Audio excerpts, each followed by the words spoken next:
In today's Planet Coaster 2 video, we are going to fix the management. Well, theoretically. Planet Coaster 2 does suffer from the same issues that Planet Zoo and Planet Coaster also did suffer from. More about that in this video. Now, this video will be split into 3 different topics so you get a better idea of what I'm talking about. These 3 are going to be, first of all, giving you a bit of context so you have a background knowledge. 2, speaking about additions that may be required in order to do what I suggest to do. And number 3, we are going through my suggestions. So sit back, relax, and let's go. Alright, in order to give you context, I turned my Sandbox park into an actually working management park. Now, this game, as I've said, has a lot of things that can be considered management relevant. However, most of these things are just way too simple to address. We've got energy in front of us, you can simply edit these by an external energy source of some kind, then click in the different distributors and you're good to go. The same goes obviously for water, the same goes for all the other stuff. If we go into the menu real quick, and I'm gonna go through all these objects, you can see there is a lot. Ride conditions, service badges, breakdowns, we have all the different needs of our guest, we do have a lot of power requirements, and we have staff payment, staff moral, staff breaks, and so on. I could now go into every single detail. That would make the video unnecessarily long and very boring indeed. The only thing I want to say, all of these things, at the end of the day, don't really matter, and this is the key issue in this game. As soon as you've got money, you just spam the people down, you spam the guests down, you spam the staff down, you spam down the energy, you spam whatever you need, because the game unfortunately does not really use its capabilities to what it could be. Now, pressing the K key on my keyboard opens one of the most important aspects of the game, and then again, it isn't. The seasons and the changed time in this game could be such a unique and powerful impact to the game. Unfortunately, in all the scenarios I played and so on, it didn't really make anything other than, well, it added the layer of having the different days that need to fulfill a certain job, but, you know, theoretically that would have worked in the old aspect as well, in a certain month or year. It doesn't even matter too much. What I'm saying is, the problem with all these things is that the ingredients are here, and we are talking about the fixes later, but they don't have the impact. Just to name you a few examples. It doesn't really matter too much if it's super hot and sunny or super cold and rainy in the winter, other than a minor impact on the preference of where the people want to stay and go into queues. There is no real impact to either the breakdowns of your rides, or the preference of the guests overall to join the park, or the preference of guests to buy hot drinks versus cold drinks, or at least it was so little that I didn't notice it at all. So all these things are not really in the game as of now. So money clears it all. And speaking of money, as you do have certain requirements in this game, obviously, to make money off of the park entrance or the single rides, as soon as you've got an OP ride or an OP facility in your park, you'll make the money required. So these things are obviously a bit problematic, but there is another relatively problematic aspect, and that is the staff members, or the overall staff setting in this game. Now, we have staff facilities, we have a lot of staff members, but we have at least 3 staff members that absolutely do not play a single role, and these 3 being the lifeguard, the ride attendant, and our entertainers. Now, why do I think they don't play a role, whether they make half of the available stuff? Well, because it is literally just having them to exist, other than they play a huge role. The lifeguards obviously need to be there in a certain area of your pool, but as soon as you have enough and you have a good coverage of your pool areas, well, you're done and dusted. That's what it is. Training doesn't really make a huge difference because the setting for it isn't given that it is required. The same goes for, well, the ride attendant. I don't even want to talk about the ride attendant. It absolutely was the weirdest integration into the game, because they literally just exist to be there.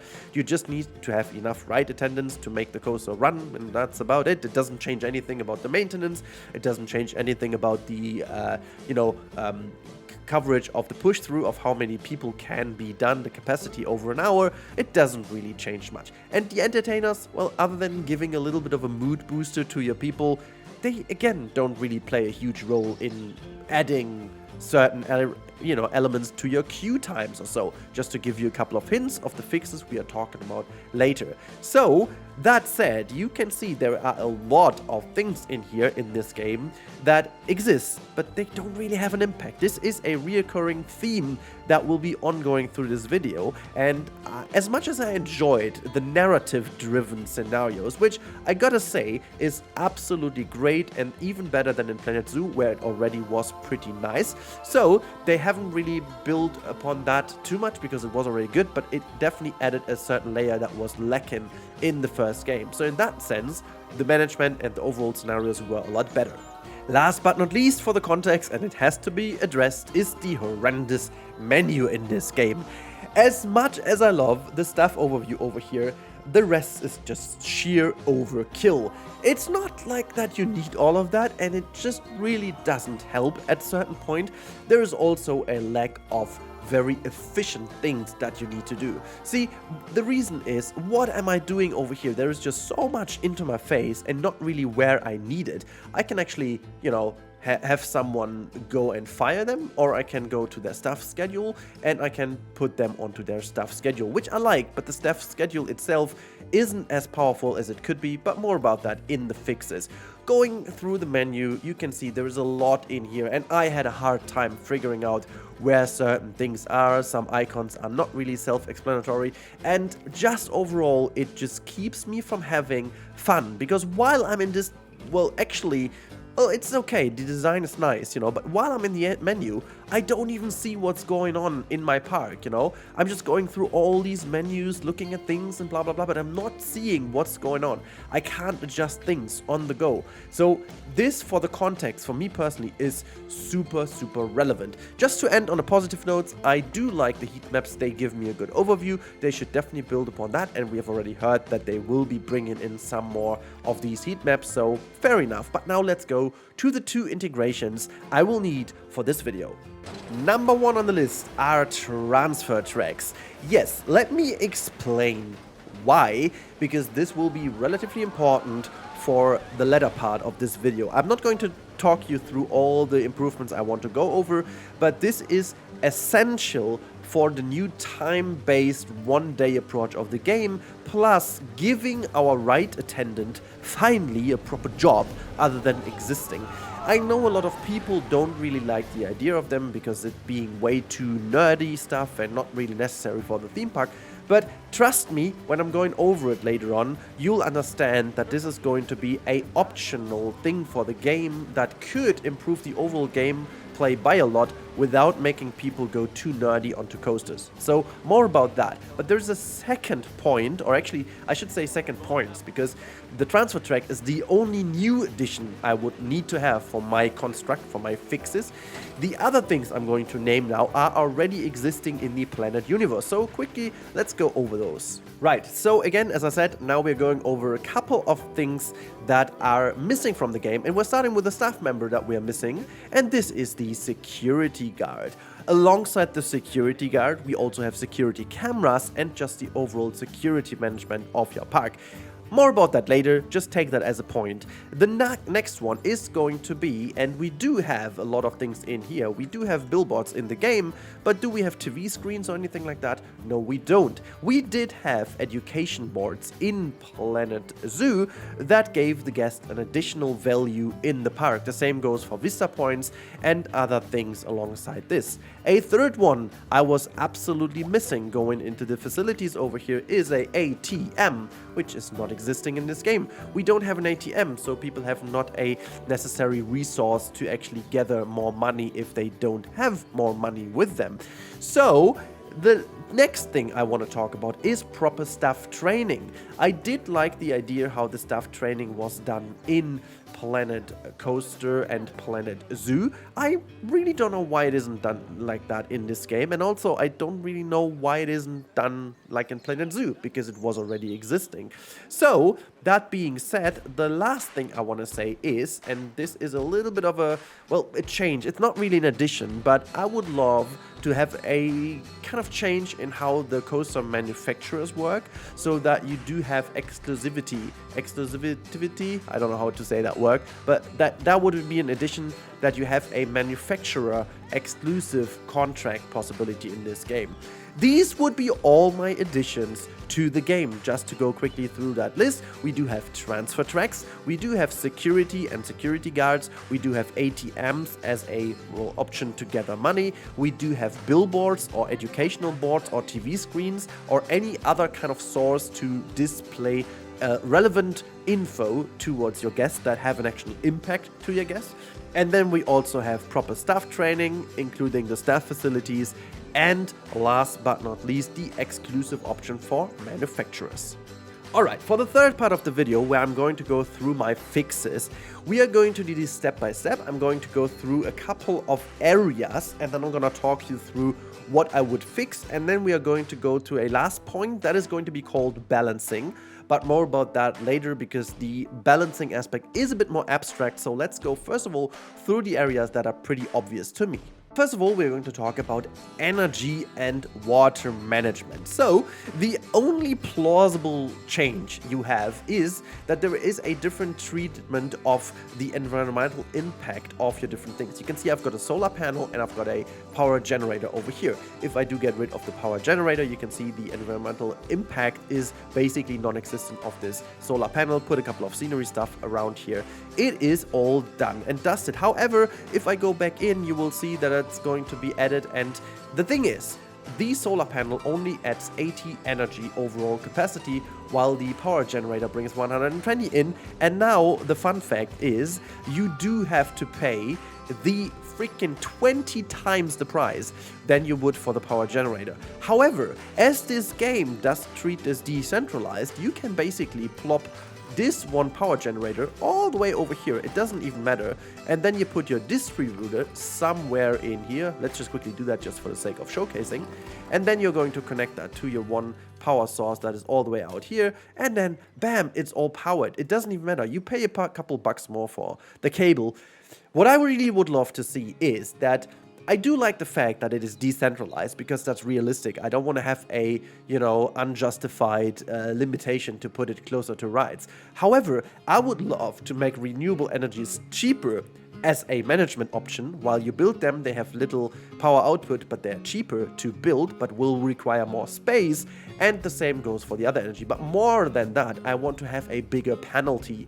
If you use a lot of generators, and the same goes for the water treatment, you need to have penalties for doing it wrong. If you have it right, it's an easy fix. It would actually make it a bit more interesting to think over if you want to put that in. And also, I want to have biome related impacts on that. So having the tropical map, obviously a lot more beneficial for the for obviously our power generator, and having the weather having a bigger impact on them in general would be lovely. And in that sense, as we do have wind in the game, and we already had wind turbines in Planet Zoo, why don't we have them? So you see, the whole energy and facility management could be a lot more beneficial with the existing tools in game. So please consider this being a thing, making renewables more cheap but also more space requirement, also making sure that the penalty is higher for the fossil energy, and making the biome related impact bigger on your energy sources to go for A and B, to keep that as a portion in your overall, orchestra of things. So I'm gonna address the elephant in the room already as a second part of the fixes.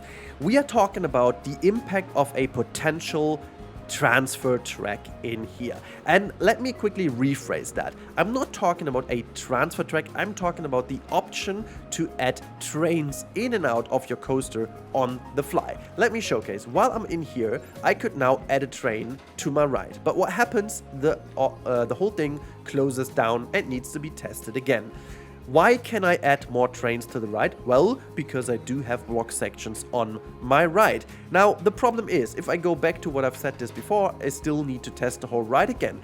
Would Would I do this during the highest peak of guests on the day, and would I have a park in which the ride itself makes the money?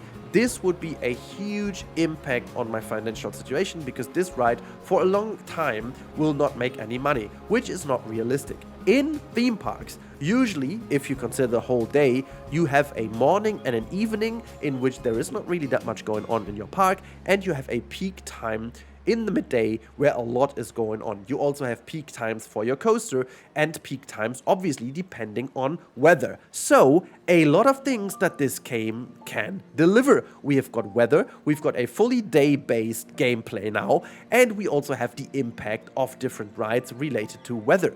If we would have the option, and this is where I'm coming from right now, we don't even need the animation of a transfer track. Just give us a module of certain kind of whatever, or a station module that we clip into it, so that at least you need to reserve a bit of space for it. I would definitely love that, because that's part of the management too, to make you have some space, because this over here is a perfect example. This ride over here at the moment wouldn't work with this, because I have literally no transfer track, and I've got no space for that because I put the queue below. Now I would now need to reconsider where the heck do I put this, and consider this being a scenario. This would be very fun, because now you have to reconsider how you build the entire station area over here, making you, make things go around and so on. And the only scenario would be, make this coaster be a coaster with a transfer track in, I don't know, X days, and make sure that your maximum capacity of your coaster in an hour is X guests per hour. This would require also a wonderfully updated work for our ride operator. Imagine that you then need, for the optional transfer track, a second ride operator at the station, at least for the time being, where another train is operated. This would give a second option to this one, and also you need a ride operator to actively go there, push the button to make this additional train get into the ride and not. Which also would require you to have a staff building nearby, because if you don't have this, you can't really react that nicely to a higher peak guest in your park, because it takes a while until the staff member is over there. Moreover than that, it would even give you more options for the gameplay, because that could also be a reaction to weather. Imagine you have a high peak, but you have a coaster that is completely outside, and you would normally have a high peak in the afternoon, because a lot of people would go there, but then you have like a stormy weather, and the trains need to be sheltered and need to be taken out in order to A, make sure the maintenance is not too heavy on this ride, and B, that the overall energy consumption of your ride is lowered. Because at the moment, and this is something you can see on the ride as well, the ride itself will need energy. As you can see, power is 18 used at the moment. And if you now add a train to it, and we go back to that, you can see it is 26. So the system is already in place, okay? But having the option to make this a bit more on the flexible side of things, because not only closing down the whole time, would be really nice. It even changes depending on how many cars you have on your ride, which is pretty damn cool that this is already in. So you need to juggle your power. Which brings me to the next point in this video. Alright, we were talking about energy as the elements of the facilities, and we were talking about the transfer tracks. Now, let's talk about power as a management element by having a restriction. And I want to take this specific point of the video to talk about limitations and restrictions of the game. We do have areas of your park in the scenarios that have certain limitations. In this scenario, I would love to have a better impact of energy. Let's say you can't build any facilities in a scenario, and you have to get the energy from the local government or the local provider, and you only have a maximum amount of energy given to you. This would bring you into a certain situation where money can't fix the issue, because you have to take the energy and provide this. By the way, little note here, I haven't played every single scenario, so if there's a scenario where this is the case, I'm sorry for that, but if not, well, that would be a lovely thing, and I would say make this even more of a bigger impact, even with the given ones. You can not only say you can't build yourself, but maybe also limit the amount of different resources you can build. And then you would also, and this is where I said the transfer tag will will make us all benefit a bit more, because now you also can shift certain rides, you know. You could say, okay, you know what, the carousel doesn't make any money in the afternoon because there's not really that much going on. However, the coaster would, so I'm going to deactivate the carousel to have the energy to run a second train, at least for 2 hours in my park, which would take away the power of money in this specific case. And in general, the same goes for water filtration. Imagine you can't build unlimited pools. Imagine you have a limited amount of water available, at least filtration. Let's say that one, capacity of filtration per hour.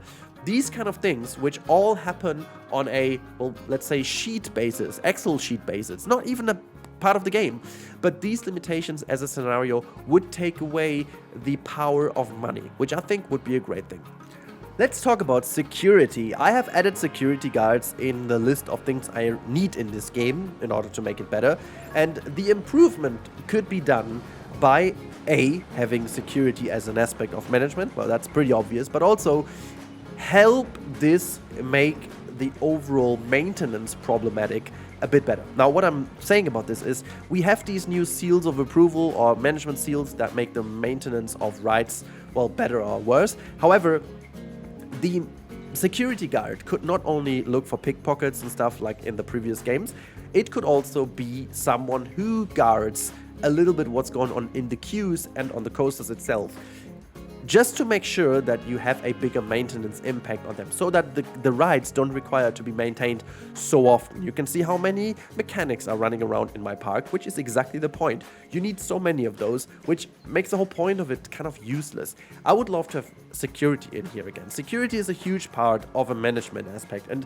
security is also very realistic in these parks. Pickpocketing is a thing, could make your park overall rating better or worse. Pickpocketing is something could also provide you with a bit of a more clever layout of your plazas in order to put certain cameras in.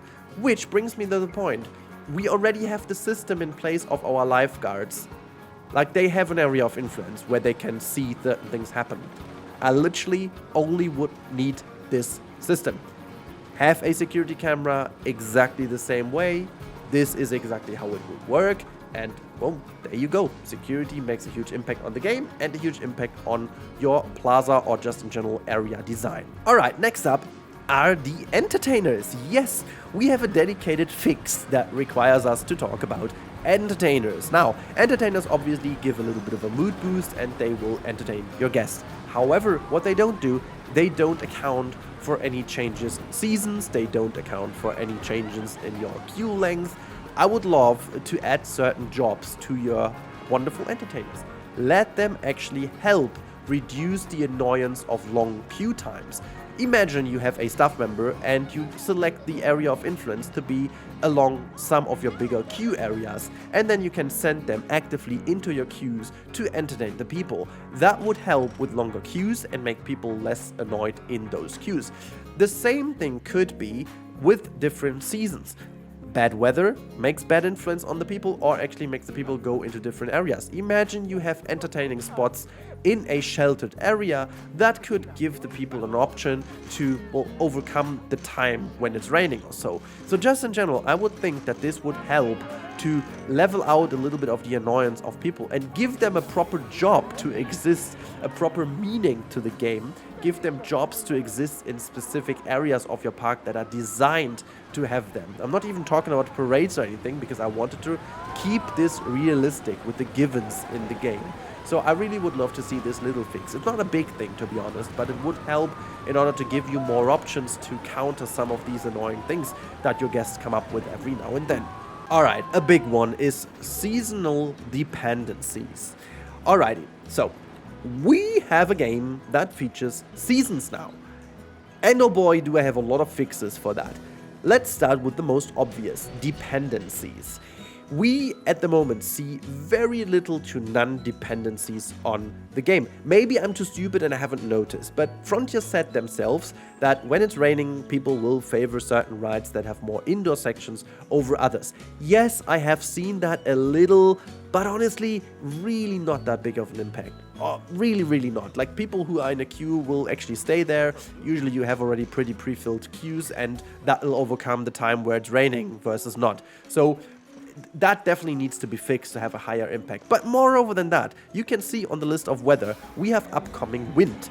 Well, wind doesn't change how your flumes work. Wind doesn't change how your coasters work. Wind doesn't change literally anything over here. We also have storm, windy and rainy. People still have their umbrellas out like always. There are so many logical gaps and issues here I just cannot understand. Let's quickly go through them a bit more strategically. Let's start with wind. Now, you have wind in here as an aspect. We don't have wind as an aspect for our energy providing elements, so why not? Could be a wind turbine, as I said. Wind doesn't change if we can open or close coasters. At least I haven't seen that, but have coasters with a certain height that shouldn't be run anymore because they're too high and it's too dangerous to run them. Plus, would also add to the fear factor of your guest that you wouldn't go on a high coaster if it's windy. The same goes for the temperature and wind. As you can see over here, at the moment, we have like 11 degrees at 9 a.m. with windy conditions. Would people run around in swimsuits and jump into pools? I doubt it. At least not we, like Europeans over here. We wouldn't. Maybe the Finns, the Scandinavians, they literally would, but we wouldn't, okay? But here you can see, people are roaming around, they are not doing. And you know what's even more confusing about this? We have heat management in the game. People actually do sweat and have issues with sunscreen. Why the heck is that not a feature? Why is wind and other things like cooling not a feature? This must be a thing.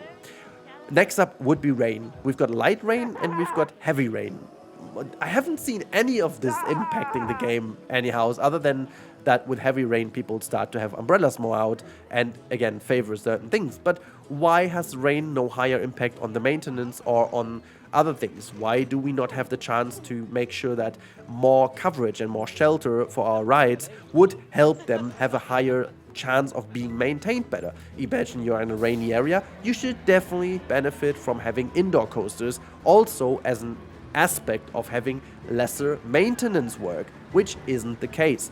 Like, this is not one fix, okay? This is a complete fix of weather impacts. Just logical things on a value basis. Again, it's not even visual or not even crazy what you should do. It's just making sure that these logical impacts that the weather would have are in here. I'm not even speaking of, well, snow, for example. However, this is the segue into actual seasons. We've talked about weather as a, well, one thing, but now let's talk about seasons. It is beyond me how you can make such a drastic and well-needed and great change to a game to actually having seasons in the game, but then not make them anywhere meaningful enough, or at least meaningful in general.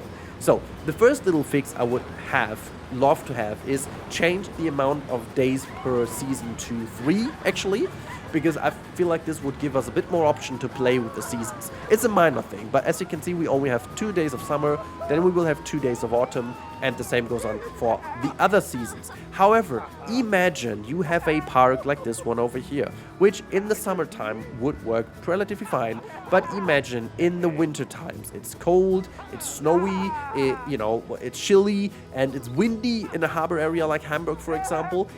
You would need to change certain elements of your park, and you need to change them in advance. You have to think about what you do. You have to provide the people with the correct elements, like shops, for example. You need to have certain shops in your area. You can't get away with only having cool drinks and certain pool elements anymore, because in the winter times no one would go in the pools and no one would actually go on outside coasters when it's rainy and stormy the whole time. None of these things are really at the moment in-game having an impact. And with the season, you could really predetermine how you would do this. So for example, if you have limited staff options, for example, you could still have different shops everywhere. You know, you can have a chief beef and a latte love over here, and you can have a pip shop, pip shot water, and some other stuff over here, ice cream, for example, and you only have 2 staff members. All right, okay, in the summer, they obviously work over here with the sunny stuff and so on, and in the winter times, they would work over here. But you need to take action.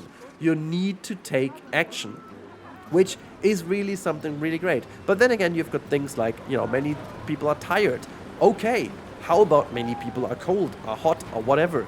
Many people require to go indoors. These things, like dependent on seasons, are not in game, and I'm confused. Like, they need to be in game because they have changed the whole system. Why wouldn't you? Okay, anyways, you got my fixes. Let's move on to the next point. And that is money. Well, I was talking about this. We have no ATMs in the game, and money is a very powerful thing, way too powerful. So our guests do not have, well, anywhere near the problematic situation in other games. Like Planet Zoo had the conservation credits, which could have become a very cool secondary currency, but somehow this wasn't working as well.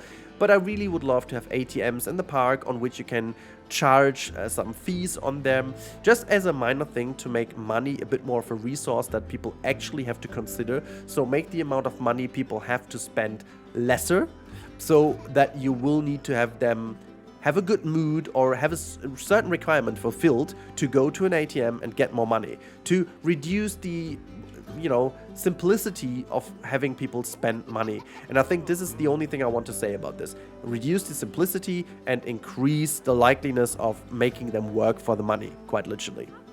Alright, as promised, the last point is going to be balancing. And it is going to be a bit more abstract, so hopefully you can follow along, but I will try to keep it as simple as possible. Everything we've talked about previously are simple additions to the game to add some aspects to it, but they are all useless if they are not working in a bigger orchestra. As I would love to say, if you have a band, or an orchestra, each individual instrument can play a certain melody, but if they don't play together well, the whole orchestra doesn't sound good. See, that's the point. And I feel like this game already had a lot of good instruments, some of which needed to be, adjusted a little, which we did in the previous points. But now let's talk about the arrangement of the orchestra. And I would say our big thing is the day-based balancing. And let me explore this a bit with you together. I feel like we have to reduce the amount of micromanagement dramatically. The amount of maintenance things you need to do in this game is ridiculous. I don't know how often per day, like theoretically in game, you need to have maintenance on your rides. That's just not how it is, okay? That's just not how it is realistically. End of day, you've got a end of day stuff. Why don't we have a period of 2 hours where there is no one in the park where you could do the maintenance, for example? Or why is there not like a single maintenance per day or whatnot? The requirement is weird, and we need a better balancing in this. It is not realistic. By adding all these secondary factors that I've talked about, better weather management, security, give the ride attendant finally a good job, the better they are trained, the lesser that is required. All these things would give you a bit of a better overall aspect. Then let's talk about daily events, okay? These events don't necessarily need to have to do something with weather. It could also be a daily requirement that is different. Daily events would change the course of things. For example, make a one day, to give you one with weather, a super bad weather day, okay? People every estimation has been wrong, lesser people come into the park, and lesser, let's say, solar power and so on is available. So you need to deal with this. The second aspect or example I could give you is that there is a problematic stock at the moment with some of your goods. So for example, Chief Beef is not able to deliver certain things, which again would be a great thing. If you have these things built, then that's a problem for you. If not, well, that's not. But these things could really mix up the thing to give you something to work with. Imagine you have a good working restaurant area where a lot of Chief Beef stuff is, and then you have the problem that you need to fix that issue. So these things would add a certain layer, a daily event, make you work for something. The other thing is, money has to play a lesser role. That means certain things need to be unable to be fixed by money. And this is what I said, limited amount of energy, limited amount of staff members, limited amount of XYZ, you call it. There needs to be a better balancing about that. Plus, limited amount of space. All the good old games mostly had great experiences because of that. I remember Bumbley Beach, for example, in Roller Coaster Tycoon, where you had this very tiny park and you needed to work with the space available, and then you only had a certain rides available. That is something I really would love to tackle. Plus, and this is why I said earlier, I need exclusivity for right manufacturers.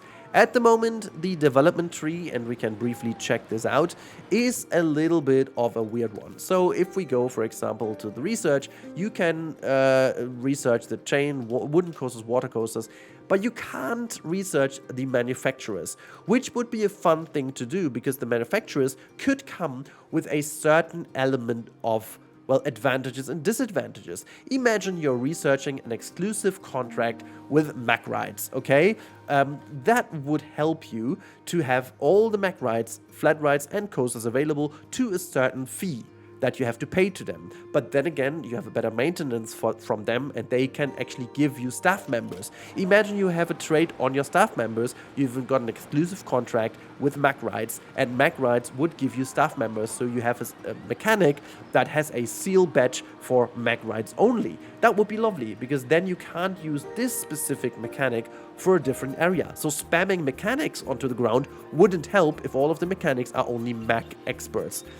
That said, I really think this goes obviously a bit more into the details, but this would obviously help to guide a certain path alongside what you're going to research for. What is your next step, you know, in the winter times, in the seasons, going with the different manufacturers would help you massively to have also other elements. Another very big advantage of the day-based gameplay is that the balancing of how many guests join the park when needs to be boosted. I'm not sure if it's down to performance, but the time is relatively long. You can see I'm rambling now for a long time, and we haven't even surpassed the first full hour of the day, which means there's a lot of time.